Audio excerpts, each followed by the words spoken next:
la prima nomination subito così a freddo, ci siamo un po' scaldati, passiamo quindi. C'è subito il premio speciale della giuria, vediamo il video. Vai col video. Vai.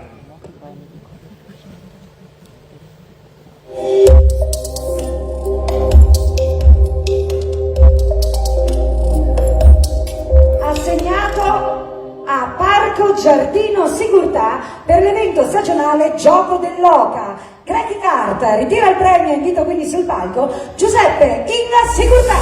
Parco Giardino Sigurtà in collaborazione con il collettivo Greg Carta ha creato un evento stagionale unico nel suo genere, un insolito gioco dell'oca lungo 18 tappe e scoprire le oltre 100 installazioni artistiche in plastica rigenerata che ritraggono vari animali e stupiscono per la vivacità dei colori e per la straordinarietà delle dimensioni.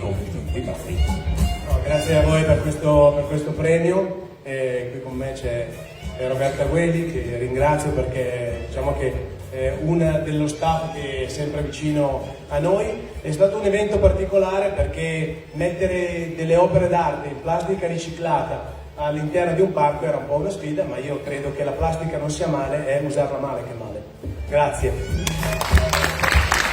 Allora grazie Giuseppe, sempre complimenti per dire che è sempre un parco pronto, pieno di rinnovamenti. Vi chiedo di avanzare un pochino, andiamo sotto le luci, pronti per la foto? Fate un bel cheese, nel frattempo il pubblico sentiamo gli applausi.